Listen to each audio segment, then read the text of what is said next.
Students, welcome to E learning with Asha. हम लोग कर रहे हैं प्रोबेबिलिटी डिस्ट्रीब्यूशंस।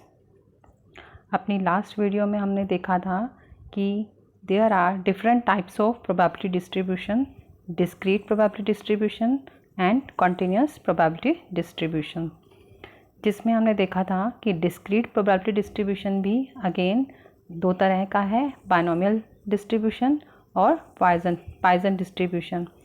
और कॉन्टिन्यूस प्रोबेबिलिटी डिस्ट्रीब्यूशन जो है उसके अंदर हम देखते हैं कि क्या है, नॉर्मल डिस्ट्रीब्यूशन।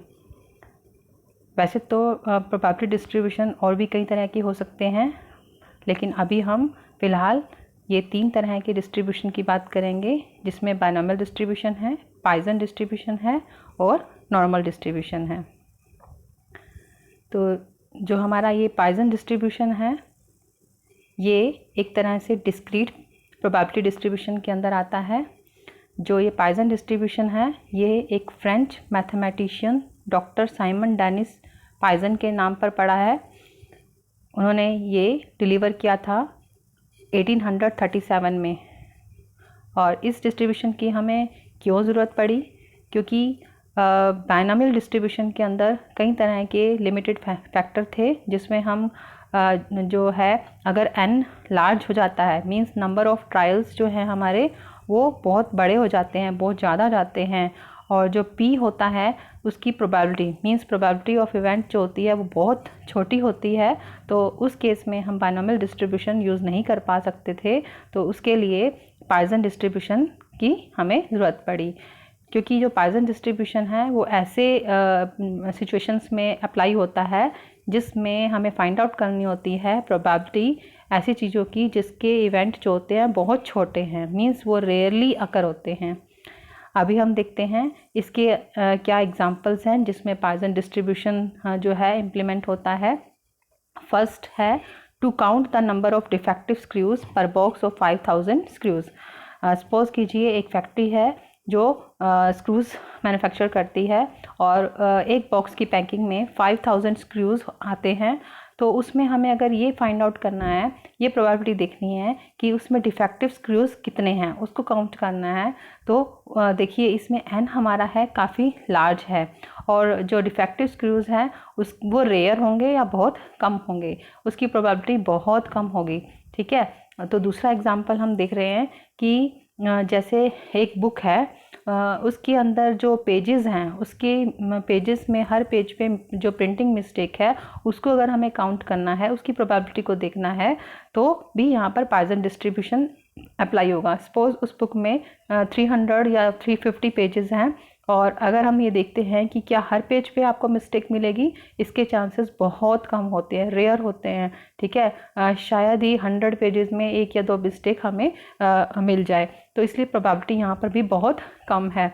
तो ऐसे केसेस जहाँ पर p हमारा बहुत रेयर या छोटा होता है और जो n है वो लार्ज होता है, ऐसे केसेस में हमें पॉइसन डिस्ट्रीब्यूशन को यूज़ करना पड़ता है।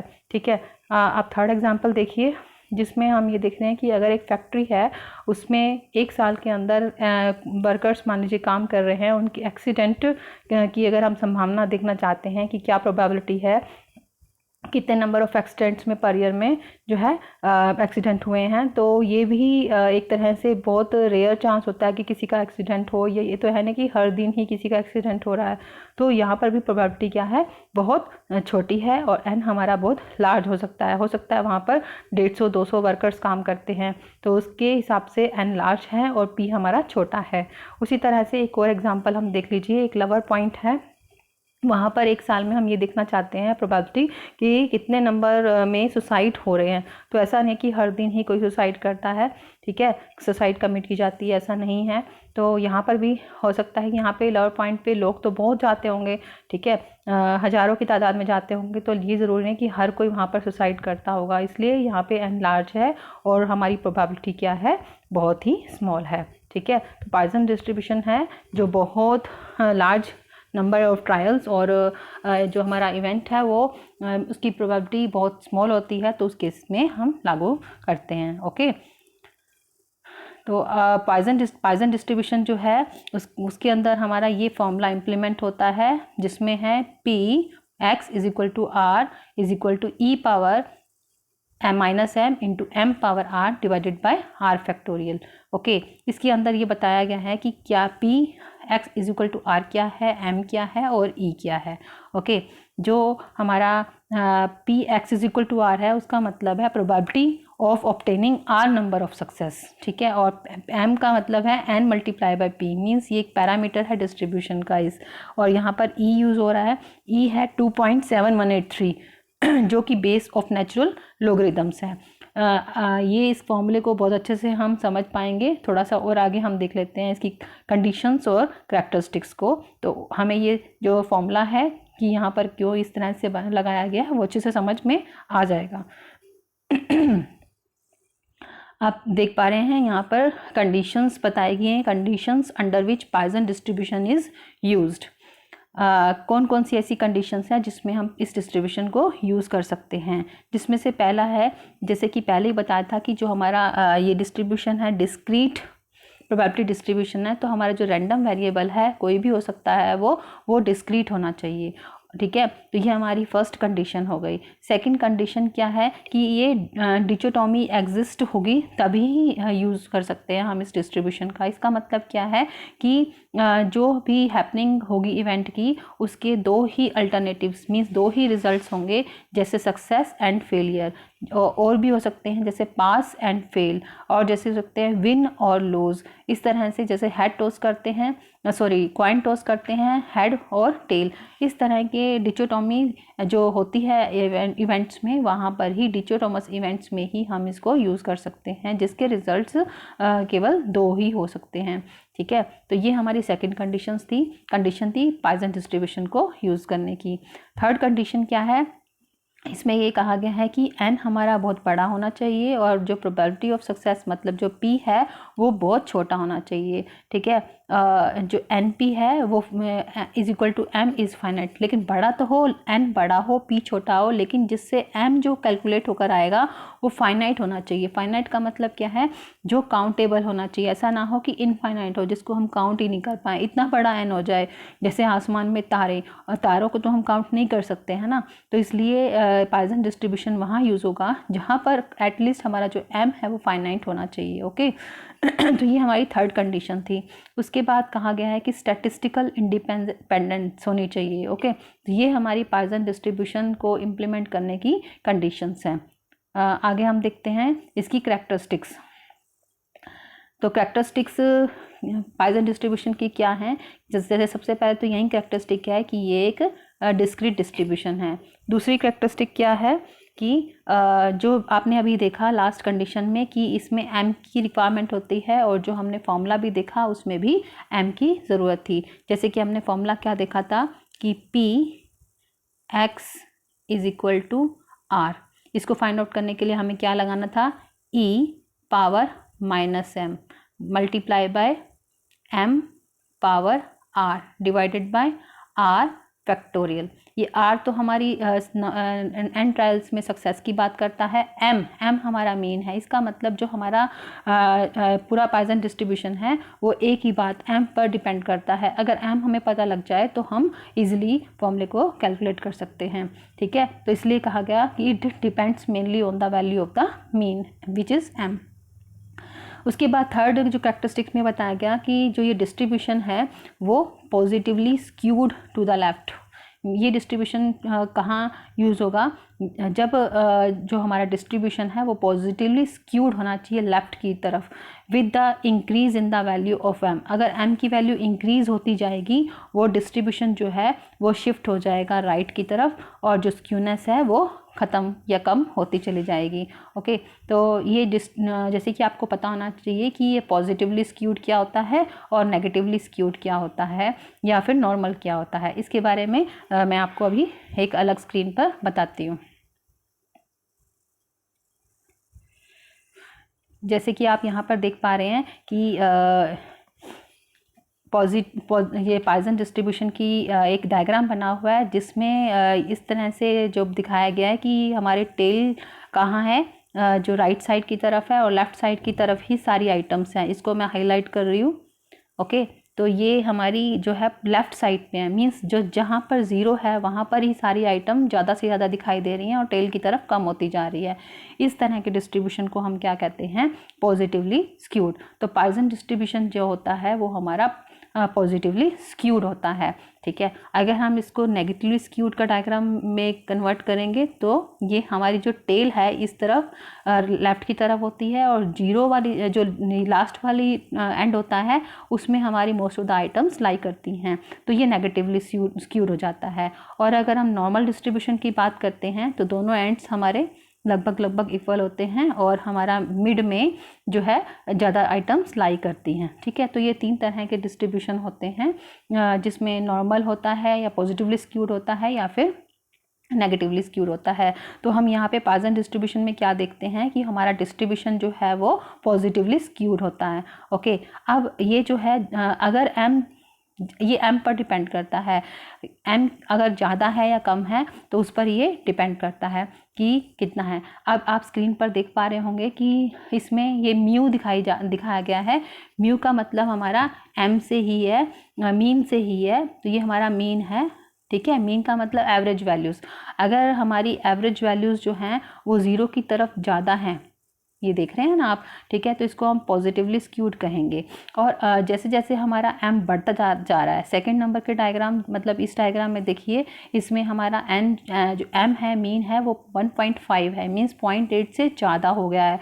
तो यहाँ पर हमारा जो है थोड़ा सा स्क्यूनेस जो है वो कम हो गई है, ठीक है। तो ये हमारा पॉजिटिवली स्क्यूड अभी भी है क्योंकि m ज़्यादा बड़ा नहीं है।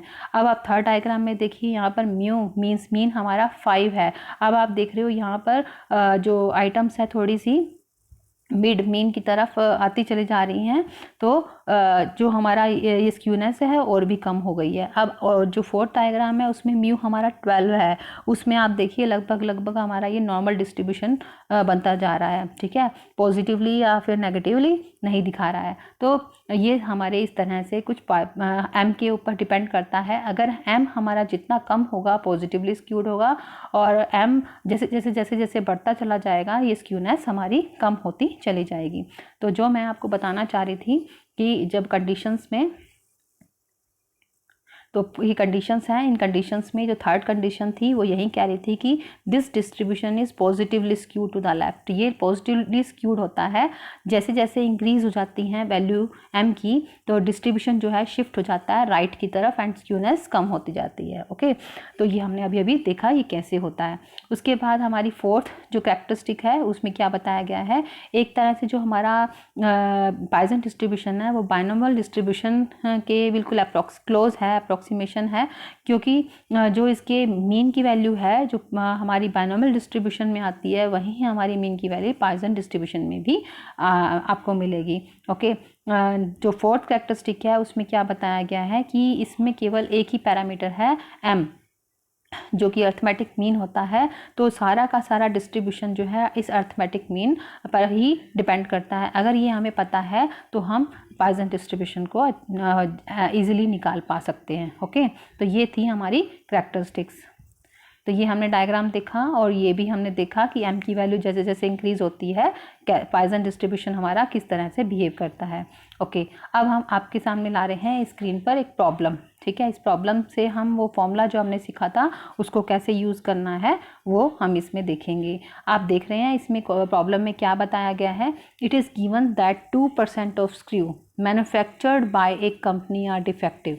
मतलब ये कहा गया है, ये माना जा रहा है, ये एज्यूम किया जा रहा है कि हो सकता है may be it is based on past records कि जो कंपनी मैन्युफैक्चर कर रही है स्क्रू उसमें 2% डिफेक्टिव निकलते हैं, ओके। तो इसका मतलब जो हमारी डिफेक्टिव निकलते हैं उसमें P कितना हुआ हमारा 2%, मतलब डिफेक्टिव को हम सक्सेस अगर मान ले डिफेक्टिव स्क्रू निकलने को तो P हमारा कितना होगा 2%, 2/100। तो इसमें कहा गया है कि पॉइसन डिस्ट्रीब्यूशन यूज़ करो to find the probability that a packet of 100 screws, एक पैकेट है जिसमें 100 स्क्रूज हैं, तो उसके अंदर ये 3 क्वेश्चन नीचे बताया गया है कि इसके लिए प्रोबेबिलिटी फाइंड आउट करो कि कोई भी डिफेक्टिव स्क्रू ना निकले। 1 डिफेक्टिव स्क्रू हो सकता है या 2 से ज़्यादा डिफेक्टिव स्क्रू हो सकते हैं, ओके। तो ये क्वेश्चन हमसे पूछा गया है और इसमें हमें e की वैल्यू यहाँ पर गिवन है, e power -2 is equal to 0.135। अभी जो हमने देखा था जिसमें पीछे फॉर्मूले में कि हमें एक e की वैल्यू चाहिए होती है। ये आप स्टैटिस्टिक की कोई भी बुक देखेंगे तो आपके बुक के लास्ट में कुछ दे रखी होंगी, जैसे लॉगरिदम टेबल है या फिर एंटीलोग की टेबल है, तो वहाँ पर इस तरह ई की भी टेबल आपको नज़र आ जाएगी। तो ये वैल्यूज़ उसमें भी गिवन होती हैं। एम को आप कैलकुलेट करेंगे, जो एम की वैल्यू आएगी वहीं आपको यहाँ पे उसमें पुट करनी होगी, क्योंकि ई पावर हमें चाहिए होता है -m। ठीक है, एम की वैल्यू जो भी होगी वो हम इसमें पुट करके अपनी उस टेबल से देख सकते हैं। अदरवाइज 99.9% केसेस में एग्ज़ाम में क्वेश्चन के अंदर ये आपको वैल्यू गिवन हो सकती है। अगर नहीं है तो स्टैटिस्टिक की बुक में पीछे जो टेबल है उस टेबल में भी ये वैल्यू आपको अवेलेबल हो जाएगी, ये इजीली आप देख पाएंगे। ओके, तो आप ट्राई कीजिए, आपको पता लग जाएगा कि कैसे देखते हैं। तो आइए अब हम इसको सॉल्व करना सीखते हैं कि किस तरह से इस क्वेश्चन को सॉल्व किया जाएगा। ओके, तो यहाँ पर आपने देखा कि हमने फर्स्ट क्वेश्चन है कि जिसमें हमें देखना है कि प्रोबेबिलिटी इस 100 स्क्रू के पैकेट में कोई भी जो है डिफेक्टिव आइटम ना आए। तो ये सॉल्यूशन है आपके सामने कि इसमें हमने कहा कि लेट पी को हमने क्या माना, प्रोबेबिलिटी ऑफ डिफेक्टिव स्क्रू, जो कि 2% है, जो कि 2/100 हो जाएगा। और हमारे टोटल जो है स्क्रू कितने हैं, 100 है, तो n कितना हो गया 100, और m चाहिए हमें अपने फॉर्मूले को लगाने के लिए। आप देख पा रहे हैं यहाँ पे फॉर्मूला लिखा हुआ है, क्या है कि p x is equal to r is equal to e power -m into m power r divided by r factorial. तो इस फॉर्मूले में हमें m की ज़रूरत है। m इज इक्वल टू होता है np। जब हम इसको वैल्यू को इसमें पुट कर देंगे तो हमारा m निकल कर आ जाएगा 2। तो अब इसमें जो हमारा फर्स्ट क्वेश्चन है प्रोबेबिलिटी ऑफ नो स्क्रूज, इसका मतलब जो r है वो हमारा क्या है, 0 है। r अगर 0 है तो आप इस फॉर्मूले में m की और r की वैल्यू जब हम पुट कर देंगे तो इस तरह से आपका रिजल्ट आ जाएगा। आप देखो e पावर -m जो कि है e power -2, m power r, m है 2 की पावर 0 हो जाएगी और r क्या है 0। इसको हम सॉल्व करते हैं, e की पावर -2 हमारे क्वेश्चन में गिवन है जो कि है 0.135 को मल्टीप्लाई करेंगे किसी भी हम कॉन्सोनेंट की पावर 0 को अगर हम देखते हैं तो 1 आ जाता है। 0 फैक्टोरियल की वैल्यू 1 होती है। तो जब हम इसको सॉल्व करते हैं तो 0.135 आपका रिक्वायर्ड प्रोबेबिलिटी फाइंड आउट हो जाएगी। ये क्या बता रही है कि probability of getting no defective screw. Okay, तो जो प्रोबेबिलिटी ऑफ नो, यहाँ पे ये क्या निकल के आया, no defective. Okay, no defective screw आपका निकल कर आ गया है। ठीक है, जो कि है 0.135।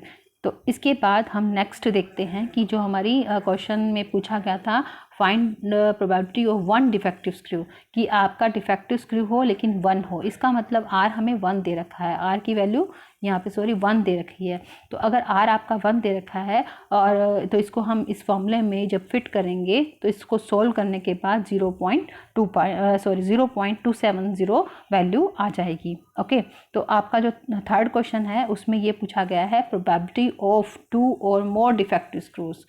अब आप यहाँ थोड़ा सा सोचिए कि क्या करना है, हमें क्या निकालना है, प्रोबेबिलिटी ऑफ 2 और मोर।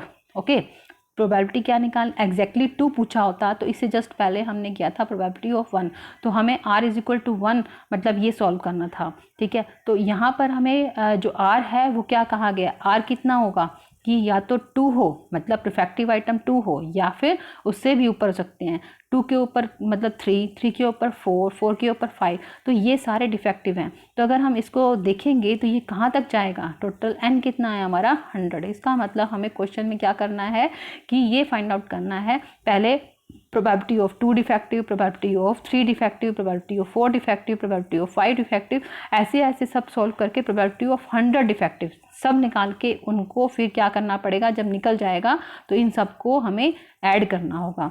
आप देख पा रहे होंगे कि ये काम तो बहुत ही मुश्किल है कि हम सबकी प्रोबेबिलिटी को फाइंड आउट करें फिर उसको ऐड करें, जिससे हमारा निकल के आ जाएगा probability of x is equal to 2 or मोर।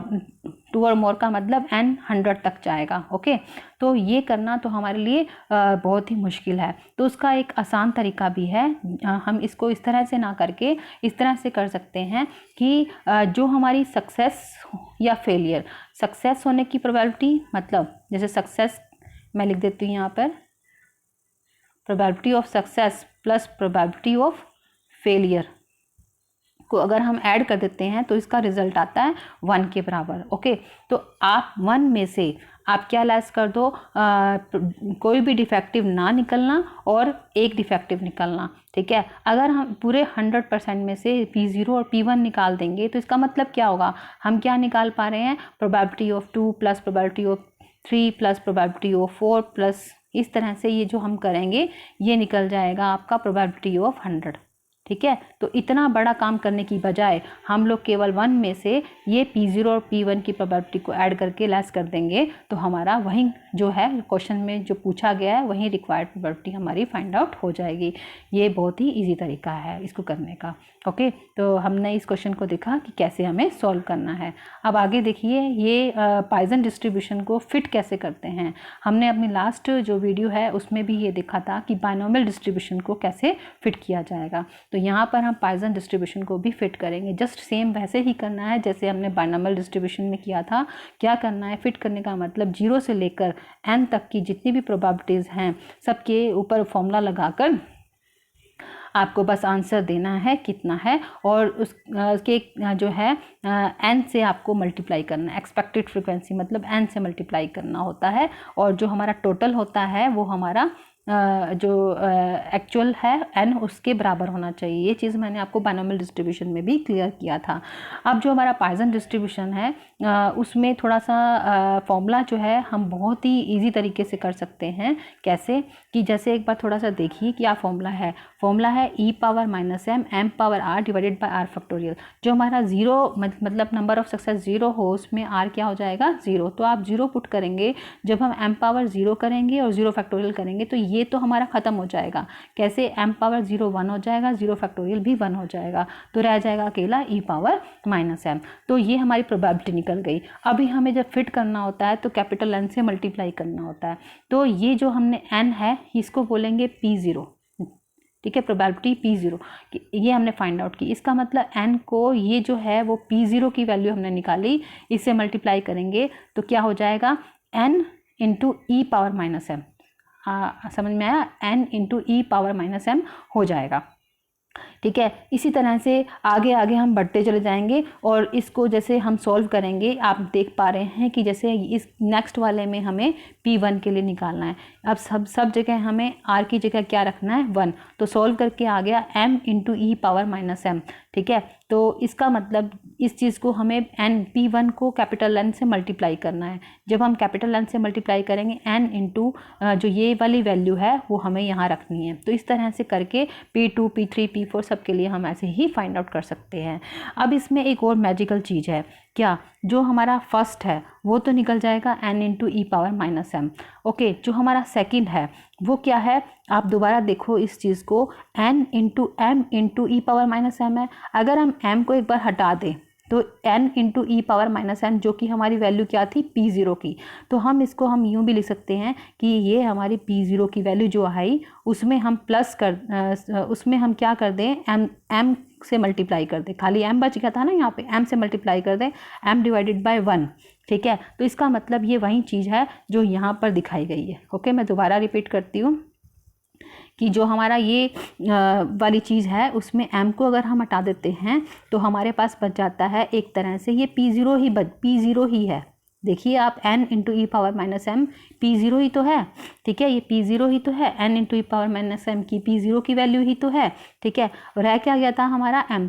अब इसको हम m से मल्टीप्लाई कर दें, डिवाइड 1 जस्ट लिख दें, तो ये हमारा क्या बन जाएगा P1। ओके, अब हमें अगर P2 निकालना है तो इसी चीज़ को हम क्या करेंगे, जैसे आप इसको जस्ट ऊपर देखेंगे तो हमारा ये निकल कर आ जाएगा n इंटू e⁻m क्या है इंटू m स्क्वायर बाय 2 है। इसको हम सॉल्व करेंगे, ये हमारा आ जाएगा, देखो P1 m/2। ठीक है, तो इस तरह से इसको हम कंटिन्यू कर सकते हैं। तो ये हमारा expected frequency easily find out हो जाएगा। ओके, अब हम आगे देखते हैं। ये आपको आपके सामने अभी जो मैंने फिट करना सिखाया था एक क्वेश्चन आ गया है। इस क्वेश्चन को आप ट्राई कीजिएगा और इसमें आपके सामने ई की वैल्यू गिवन है 0.6443, जिससे आपको फॉर्मूले में लगाने में मुश्किल ना हो। तो इस क्वेश्चन को आप सॉल्व कीजिए, ट्राई कीजिए कि किस तरह से इसको फाइंड किया जाएगा। और आपको मैं वहीं बता रही थी कैपिटल एन का मतलब जो ये एक्चुअल फ्रिक्वेंसी है इसका टोटल जो होता है वो हमारा कैपिटल एन होता है। ओके, तो यहाँ पर हमारा जब हम कैलकुलेट करेंगे हमें क्या निकालना है, पहले P0 निकालना है, फिर P1 निकालना है, फिर P2 निकालना है, फिर P3 निकालना है और P4 निकालना है। तो यहाँ पर n सिर्फ 4 ही तक पूछा हुआ है, क्योंकि फिट करने वाले क्वेश्चन में n लार्ज दे देंगे तो प्रॉब्लम हो जाएगी, आप सॉल्व नहीं कर पाएंगे। ओके, तो इसमें जस्ट वहीं जो हमने फार्मूला किया था उस फॉर्मूले से आपको सॉल्व करना है। ओके, तो यहाँ पर आप इजीली फिट कर सकते हैं। तो आज हमने ये देखा आज की वीडियो में कि जो ये डिस्क्रीट प्रोबेबिलिटी डिस्ट्रीब्यूशन का सेकंड पार्ट है पॉइसन डिस्ट्रीब्यूशन, उस पर किस तरह से फॉर्मूला है, क्या कंडीशंस हैं, क्या करैक्टरिस्टिक्स हैं और किस तरह से हम इसको इम्प्लीमेंट करते हैं। आई होप कि आपको ये वीडियो समझ में आ गया होगा। Thank you.